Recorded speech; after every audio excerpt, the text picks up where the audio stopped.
ब्राह्मी चंदनवालिका भल भगवती राजीमती द्रौपदी कौसल्या च मृगावती च सुलसा सीता सुभद्रा शिवा कुन्ती शीलवती नलस्य दयिता चूला प्रभावत्यकी पद्मावत्यकी सुन्दरी दिनमुखी कुर्वन्तु नो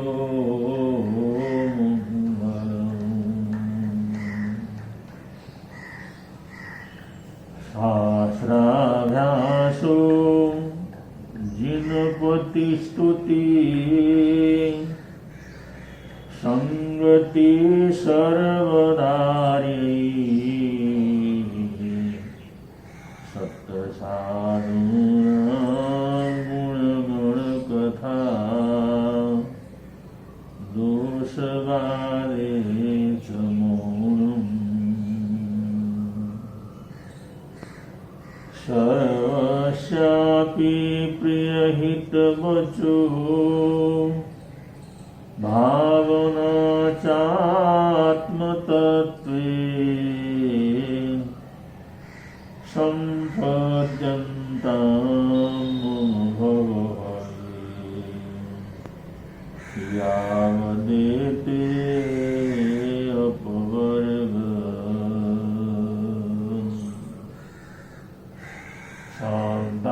शान्ताकारं भुजगनयनं पद्मनाभं सुरेशं विद्याधारं गगनसदृशं मेघवर्णसुगन्धं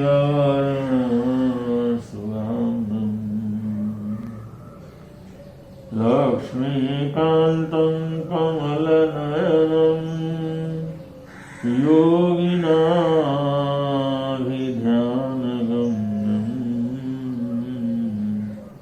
वन्दे विष्णु भवभयहरं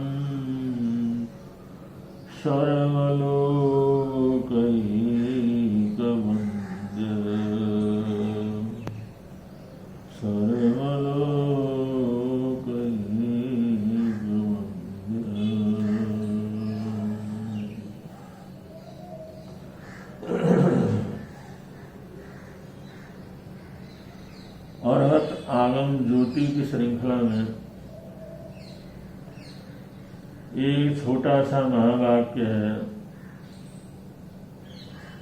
संबुज्य किम न बुज्जहि। बस इतना सही, संबुज्य किम न बुज्जहि।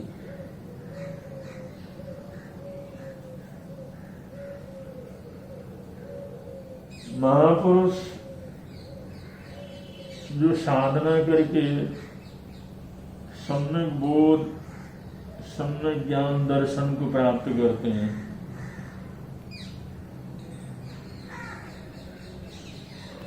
अतीन्द्रिय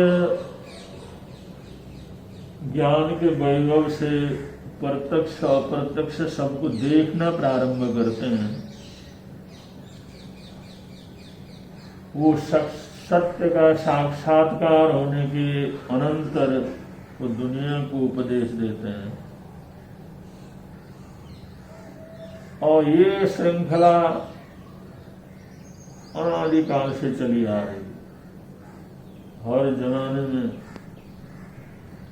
कोई न कोई महापुरुष, कोई न कोई जगाने वाले, कोई न कोई सिद्ध पुरुष संसार को जगाने में लगे रहते हैं। बहुत से जागे हुए सदगृहस्थ वो भी संसार को जगाने में लगे रहते हैं। दुनिया में एक मानव को जागृति प्रदान करने के लिए शिक्षा की व्यवस्था है, गुरुकुलों की व्यवस्था है, शास्त्रों की व्यवस्था है, लेखन पढ़न की व्यवस्था है, अध्यापक और साधकों की व्यवस्थाएं। ये सारी चीजें वास्तव के अंदर मनुष्य को जगाने के लिए कि वो जागे, जागृत होकर के चले। लेकिन संसार के प्राणी नींद में ही रहते हैं, नींद में ही स्वप्न देखते रहते हैं और नींद में पूरी दुनिया को भोगते रहते हैं। अगर नींद से कोई जाग भी गया तो मोह निद्रा के अंदर विभान होकर के चलते हैं। तो जगत में जागना बहुत कठिन काम, जागना, सावधान होना, जागृत होना, जागृत होकर के चलना, जागृत होकर के जीना। द्रव्य मोह और भाव मोह दोनों से सावधान रहना, होश में रहना, बेहोशी को छोड़ देना, ये सब जागरण के अंतर्गत आता है। और उसके लिए संबुज्य शब्द का प्रयोग किया गया है। हे आयुष्मान समझो, हे देवानुप्रियो समझो, हे प्राणियों समझो, जागृत हो जाओ, जागृत होकर के जियो। लेकिन जागता कौन, समझ किसको आती? आज वैज्ञानिक युग है, आज बड़ा प्रचार है, वे आदमी तर्क संगत रूप से जीता है, वैज्ञानिक युग के अंदर जीता है, बिना सिद्ध किए मानता नहीं है। जब तक उसको तसल्ली न हो तब तक श्रद्धा नहीं होती है। सब लोग पढ़े लिखे हैं, आज किसी को बेवकूफ नहीं बनाया जा सकता। आज कोई अंधानुकरण करने वाला नहीं है। हम लोग विज्ञान के जगत के अंदर, विज्ञान की दुनिया के अंदर जीते हैं। अब ये सुनने कहने के लिए तो होता है, लेकिन आज भी इतना एजुकेटेड समाज होने के बावजूद इतनी नासमझी है, इतनी बेहोशी है और इतनी मूर्खता है। इस चीज को सोच करके बड़ा आश्चर्य होता है।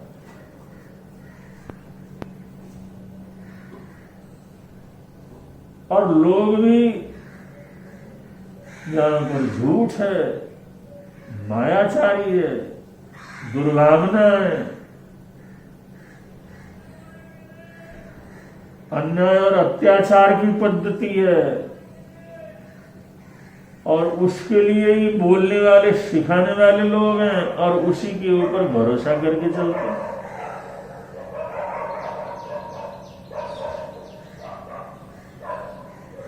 और जब ये शिक्षा की इतनी व्यवस्था नहीं थी,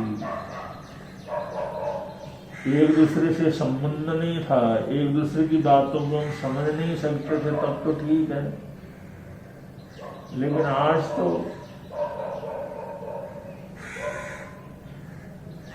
वैज्ञानिक शोध की बड़ी उच्च अवस्था है, बड़ा आधुनिकीकरण है,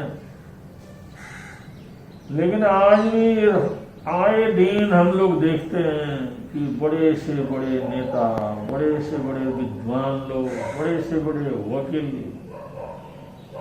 बड़े से बड़े सीए, बड़े से बड़े पढ़े लिखे पंडित लोग जो डॉक्टर हैं, पीएचडी हैं, डिलीट हैं, बड़ी बड़ी उपाधियां जिनको जो है यूनिवर्सिटियों के द्वारा मिली हुई है, वो भी इतना झूठ बोलते हैं अपने स्वार्थ के लिए, अपने पक्ष के लिए, दूसरे को नीचा गिराने के लिए। इतना फरेब करते हैं, इतना झूठ बोलते हैं, और उस झूठ को सुनने वाले और उसको मानने वाले और उसके पीछे चलने वाले, उनकी भी कोई किसी संख्या की कमी नहीं। हम देखते हैं कोई सरकार वगैरह किसी तरह से सोच समझ करके कोई कानून बना लेती है, लेकिन उसके ऊपर कितना झूठ बोला जाता है, कितना अनर्गल बोला जाता है।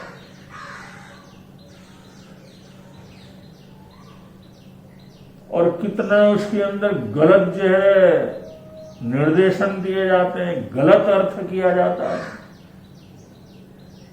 हमके इस युग को वैज्ञानिक व्यवस्था कह सकते हैं, या आज का लोग, आज का मानव, आज के लोग, आज के नेता,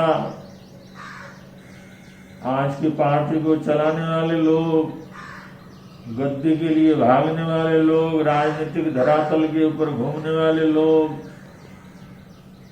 जो साफ साफ हजारों बार झूठ बोलते हैं, सफेद झूठ बोलते हैं,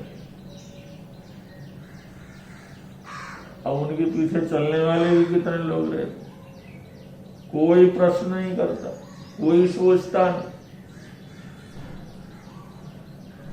किसी को उसके अंदर वैज्ञानिकता अवैज्ञानिकता का कोई जिज्ञासा पैदा नहीं होती। 2 मिनट के लिए आदमी सोचता नहीं, कल ये आदमी ये कहता था, आज ऐसा कह रहा है, कौन क्या सच है, अंधाधुन चलते रहते हैं। तो यहाँ पर शास्त्रकार जो छोटा सा जो सूत्र दे रहे हैं, संबुज्य है कि मुन बुज्जई, उन्होंने कहा भाई तुम सब कुछ समझते हुए भी क्यों नहीं समझते?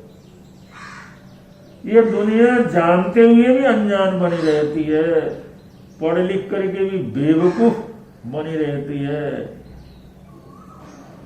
बुद्धि होने पर भी निर्बुद्धि बनी रहती है। इसलिए शास्त्रकार कहते हैं संबुज्य, अरे कम से कम जागृत हो जाओ, प्रबुद्ध हो जाओ, जागरण को स्वीकार करो, सत्य की तरफ बढ़ो। आज के वातावरण में भी ऐसे ऐसे परंपराएं हैं, इतनी गंदी परंपराएं हैं, इतने बेकार के समाज को बर्बाद करने वाले रीति रिवाज हैं, इतनी रूढ़ियां हैं, और वो हजारों साल से चली हुई रूढ़ियां हैं। आदमी सब कुछ जानता है भाई, ये रूढ़ियां, ये परंपराएं, ये हमारा नाश करने वाली हैं, इन्होंने सामाजिक विनाश किया हुआ है, समाज के उत्थान के अंदर बड़ी भारी रुकावट पैदा किया हुआ है, लेकिन उनको तोड़ नहीं सकता है। फिर भी उसके ऊपर विश्वास करेगा, फिर भी उसके लिए बहस करेगा, फिर भी उसके लिए तर्क करेगा। ये रोज आप लोग सब देख सकते हैं।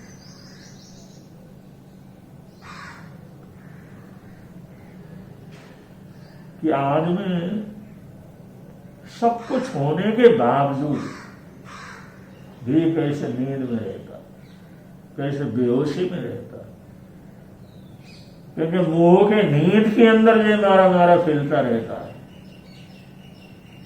उसको 1000 बार ये पता लगा ये चीज गलत है, लेकिन वो गलत है ऐसा समझ नहीं पाता, उसको छोड़ नहीं पाता, उसके पक्ष में ही जो है बहस करता रहता है, उसके पक्ष में ही कार्य करता रहता है, और उसको दूर करने का प्रयत्न नहीं करता।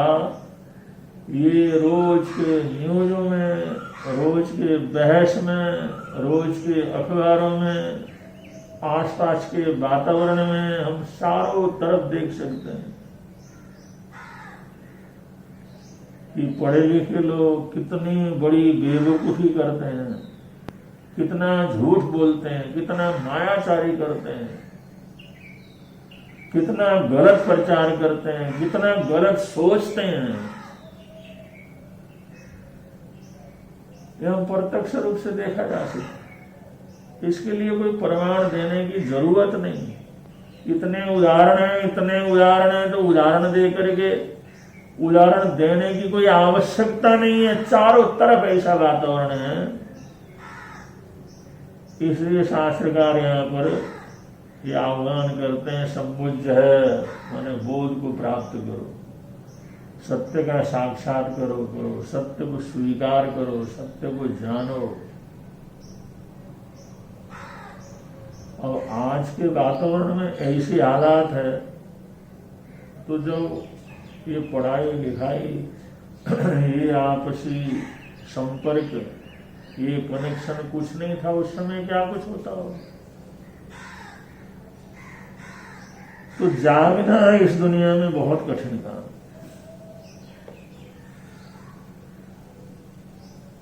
होश में आना बहुत कठिन काम, सत्य का साक्षात्कार होना बड़ा कठिन काम, और हो जाए तो उसके ऊपर विश्वास होना बड़ा कठिन काम। कोई न कोई बहाना, कोई न कोई मजबूरी, कोई न कोई जरूरत, कोई न कोई आवश्यकता उसको मजबूर करते रहती है गलत करने के लिए, बेहोशी में जाने के लिए, नींद में जाने के लिए।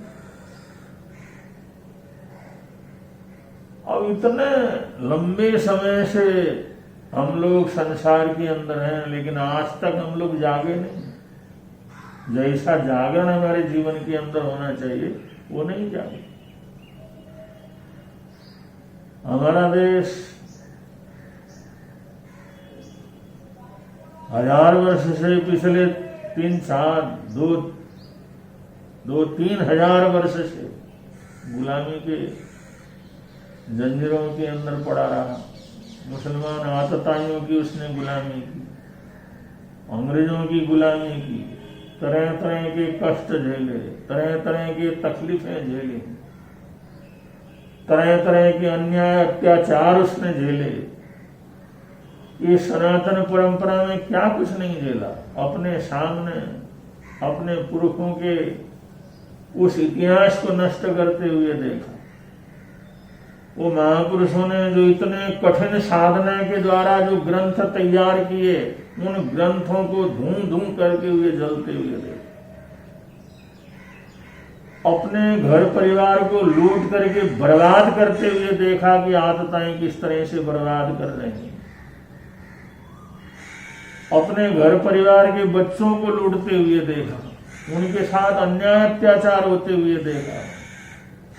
लेकिन फिर जागरण में, होश में, फिर अंग्रेज आए, वही गुलामी, फिर उसी गुलामी को स्वीकार किया। अगर वो चले भी गए तो फिर उसी तरह की वृत्ति वाले जो अंग्रेजियत की वृत्ति रखने वाले थे, इस्लाम की वृत्ति रखने वाले थे, ईसाइयत की वृत्ति रखने वाले थे, नाम से भले ही सनातनी हो, नाम से भले ही हिंदुस्तानी हो, नाम से भले ही भारतीय हो, लेकिन जिनका सोच इस्लामिक सोच है, ईसाइयत का सोच है, जो अन्याय अत्याचार का सोच है, ऐसे ही लोगों के द्वारा स्वतंत्रता पाने के बाद भी उसी तरह की गुलामी के अंदर है। कब समझे? चारों तरफ हालात ऐसे हैं और इतना अन्याय अत्याचार होते हुए देखते हैं, लेकिन फिर भी जागते नहीं, फिर भी वो जागरण जीवन के अंदर नहीं आता। अभी हमने क्या करना है? संगठन अब जो एकत्रित नहीं हो सकते, वो समझते हैं आज जब तक हम एकत्रित नहीं होंगे, आपस के अंदर एकता नहीं लाएंगे, आपस के अंदर हम लोग एक होकर के वोट की ताकत को नहीं बढ़ाएंगे, तब तक हम कुछ भी नहीं कर सकते। यही हालात जो आज से 2000 वर्ष, 100 वर्ष पहले, 200 वर्ष पहले, 400 वर्ष पहले जिस तरह की गुलामी थी उसी तरह की गुलामी के अंदर फंस जाएंगे। लेकिन फिर भी आदमी जागता नहीं है, एकत्रित होता नहीं है, अपनी शक्ति को पहचानता नहीं है। कुछ न कुछ हम कर गुजरे, इस प्रकार का उत्साह उसके जीवन के अंदर पैदा नहीं होता। और सिर्फ मनुष्य नहीं समझाते, सिर्फ महापुरुष नहीं समझाते, प्रकृति समझाती रहती।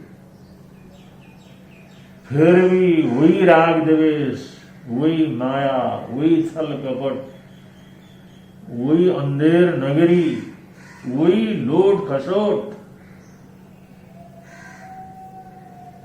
अब ये कोरोना की महामारी जो बड़ा भारी षड्यंत्र है, जिसके अंदर सारा विश्व फंस गया, और भारत के विरोध में भी वही षड्यंत्र होगा।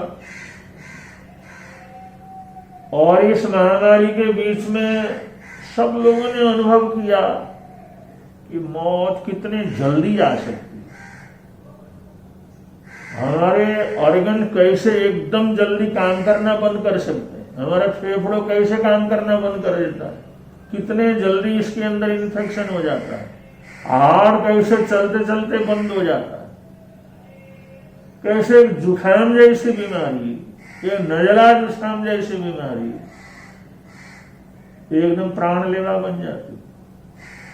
जो बुखार हम जिंदगी के अंदर न मालूम कितने बुखार के अंदर तपते रहे हैं, आज बुखार आते ही जो है ऐसा होता है जैसे मौत ही सामने आ गई, और सब कुछ धरा का धरा रह जाता। कोई पूछने वाला नहीं होता, कोई सेवा करने वाला नहीं होता, कोई सांत्वना देने वाला नहीं होता। आदमी अगर इस महामारी के चपेट में आ जाता, बाय द वे अगर न भी हो, लेकिन गलत रिपोर्ट के कारण भी आ जाता है, तो बिल्कुल मृत्यु के मुंह में पहुंच जाता है। और वो देख लेता है संसार की असली हालात, मेरे पैसे भी काम नहीं आए, परिवार भी काम नहीं आया, मित्र भी काम नहीं आए, और रिश्तेदार भी काम नहीं आए, मेरे हजारों तरह के जो साधन इकट्ठे किए थे कुछ काम नहीं आया। वो सब कुछ देखते देखते जो हमारे प्राणांत हो गए, खत्म हो गए। कोई संस्कार करने वाला नहीं, कोई अग्नि देने वाला नहीं, कोई उसको जो आखिरी संस्कार करने वाला नहीं। लेकिन फिर भी ऐसी हालात को देखने के बाद भी, ऐसी हालात से गुजरने के बाद भी, ऐसे बहुत लोग हैं इस महामारी के बीच में भी अन्याय, अत्याचार, घूसखोरी और ये काला बाजारी, ऐसे काम के अंदर, धंधे के अंदर लगे रहते हैं। वो देखते हैं पैसे की कोई कीमत नहीं है, हमारी जिंदगी किसी भी समय जा सकती है, लेकिन फिर भी वही अंधेर नहीं करी, फिर भी उसी चीजों के अंदर लगे रहते हैं। इतना कुछ होने के बावजूद भी इंसान जगता नहीं है, उसमें सावधानी नहीं आती, जागरण नहीं आता, वैराग्य भाव नहीं आता, वो नहीं आता। छोड़ो अब इन सबको छोड़ो, सामान्य रूप से जीवन जिएंगे, साधारण रूप से जीवन जिएंगे, कोई किसी का अपना नहीं। कितना ही बड़ा कार्यक्रम करो, कितना ही करो, लेकिन कुछ काम आने वाला नहीं है। और सीधा साधा काम करेंगे नहीं, जरा सा छूट मिल गया तो फिर वही उसको बुलाना, ये करना, वो करना, ये नहीं हुआ, वो नहीं हुआ, ऐसा नहीं हुआ, उसी पचड़े के अंदर फंस जाते हैं, फिर वही बीमारी के चपेट में आ जाते हैं, उसी के अंदर खुद भी मरते हैं, कईयों को मार लेते हैं, लेकिन वो समझ नहीं आती। इसलिए शास्त्रकार जगह जगह पर ये संदेश देते हैं, बुझ्जय किम न बुझ्जई, अरे कब समझोगे, किसके समझाने पे समझोगे, कितने ठोकर खाने के बाद समझोगे। ये दुनिया के अंदर ये कुछ तुमने देखा, इससे अपने आप को समझो, अपने आप को सावधान करो, जागो, इस मोह निंद्रा के अंदर, इस कसाई की निंद्रा के अंदर से आगे आ जाओ कि जीवन की सच्चाई को जो स्वीकार करो और जो जीवन की सच्चाई को स्वीकार करके जीने का प्रयत्न करो। ये शास्त्रकार इसके अंदर आह्वान करते हैं। लेकिन आज में तो साधारण रूप से देखो, अगर रास्ते में एक गाड़ी लेने से पहले, ड्राइवरिंग करने से पहले अगले को सब सिखाया जाता है, भाई इस निशान का ये अर्थ है, इस निशान का ये अर्थ है, ऐसे ड्राइविंग करना चाहिए। उसकी ट्रेनिंग होती है, उसकी परीक्षा होती है, ट्रेनिंग में पास होता है, सब कुछ उसको पता रहता है कैसे ड्राइविंग करना है, कैसे गाड़ी को घुमाना है, कैसी कैसी स्थितियां आ सकती हैं। और उसके बावजूद जब गाड़ी लेकर के चलता है तो रास्ते के अंदर हजारों निशान वहां पर लगा रखे रहते हैं, लेकिन फिर भी एक्सीडेंट कर देता है, फिर भी ठोक देता है गाड़ी ले जाकर, फिर भी उसको पता नहीं रहता, फिर भी वो गलत तरीके से चलता है। इतना सावधान करने के बाद, इतने लाइट लगाने के बाद, इतने मार्गदर्शन के बाद, इतने इंगित होने के बावजूद फिर भी कुछ न कुछ गलती रोज एक नहीं हजारों लोग करते रहते हैं और हजारों लोग एक्सीडेंट के अंदर मर जाते हैं, सिर्फ सावधानी नहीं होने से। और जगह जगह लिखा भी रहता है, सावधानी हटी और दुर्घटना घटी, सावधानी हटी दुर्घटना घटी, सावधान सावधान, लेकिन फिर भी सावधान नहीं रहता। तो जागना, जागृत होना बहुत कठिन था। लेकिन एक बार अगर जागरण हो गया, एक बार आदमी समझ गया और एक बार उस मोह निद्रा से अगर वो होश में आ गया तो समझ लो, उसके जीवन में एक अद्भुत परिवर्तन अवश्य क्या कर जाता है, आ जाता है। तो एक लेटेस्ट गाड़ी लेकर के जैसे जा रहा था एक आदमी, एक नौजवान, जाते जाते खड़ाक से एक पत्थर आया और उसकी आज ही खरीदी लाखों रुपए की गाड़ी, उस गाड़ी का खड़ाक से जैसे शीशा टूटा और खरोच डालता हुआ पत्थर आगे निकल गया। उसने गाड़ी रोकी, इधर उधर देखा, कोई नहीं दिखा, एक बच्चा छोटा सा सामने खड़ा। उसने पूछा किसने गाड़ी को मारा, उसने कहा वो रोने लगा, खूब रोने लगा। उसने जाकर के उसको कहा मैंने तेरे को थोड़ी कहा कुछ, क्या बात है, किसने मारा ये पत्थर, मेरी गाड़ी में किसने मारा पत्थर ये बता। उसको पुचकारा, वो और रोने लगा, लेकिन फिर और पुचकार करके पूछा तो मैं नहीं मारा। उसको भरोसा नहीं हुआ, इतना छोटा बच्चा ऐसा पत्थर कैसे मार सकता, उन्हें क्यों मारा। उन्होंने कहा मैं अपने भैया को लेकर के जा रहा था, वो जो अपाहिज है वो गड्ढे में गिर गया और उसकी साइकिल मैं नहीं निकाल सकता, व्हील चेयर, वो गड्ढे में पड़ा हुआ है। मैंने बहुत कोशिश की हाथ दे करके, चिल्ला करके रोकने की, लेकिन किसी ने गाड़ी नहीं रोकी और मेरे को गुस्सा आया और मैंने पत्थर उठा करके वो फेंका तो आंख की गाड़ी के ऊपर वो पड़ गया और ऐसा करके रोने लगा। तो उन्होंने कहा कहाँ है तेरा भाई साहब। जिस समय गया तो देखा तो गड्ढे में पड़ा हुआ था, व्हील चेयर फंसी हुई थी, उसको निकलवाया, उसके जो कपड़े वगैरह जो झाड़ झुल लिए उसको ठीक किया, उसको बैठा करके वहाँ से रवाना किया। और रवाना किया, वो देखने लगा, देखो दुनिया के अंदर एक छोटा सा बच्चा, आज इतना संपन्नता है, इतना सब कुछ है, इतने लोग जाते हैं, इतने अच्छे अच्छे रोड बने हुए हैं, लेकिन एक छोटा सा बच्चा अगर सहयोग के लिए अगर चिल्लाता है तो उसको सहयोग देने वाला कोई नहीं है। तो गाड़ी लेकर के वो जिस समय गैरेज में गया, उसने कहा भाई इसको तो ठीक कर देना, लेकिन इसके अंदर जो खरोच लगी हुई है इस खरोच को ऐसे रहने देना। गैरेज वाले ने कहा साहब आपकी इतनी महंगी गाड़ी है, हम ठीक कर देते हैं, इस खरोच को हम ये पूरा कर देते, तो नहीं ये खरोच को ऐसे रखना। उन्होंने पूछा वे ऐसा हम क्यों कर रहे हैं? उन्होंने कहा भाई ये खरोच देखने से मेरे को ये पता लगता रहेगा, ये जागरण बना रहेगा कि हो सकता है कि आसपास से कोई मेरी सहायता के लिए चिल्ला रहा हो, उसकी आवाज सुन सकूं, इसलिए थोड़ा सा गाड़ी धीरे चलाने की एक जो है शिक्षा मेरे को मिलती रहे, जिससे कि वे आसपास में किसी को जरूरत हो, कोई चिल्ला रहा हो, किसी को सहयोग की जरूरत हो तो हम उसका सहयोग कर सकें। ये मेरा ध्यान में रहे, ये मेरा जागरण बना रहे, मैं होश में बना रह सकूं, इसलिए इसके ऊपर लगे हुए इस खरोच को तूने दूर क्या करना नहीं करना, इसको ऐसे रहने देना, ये जागरण।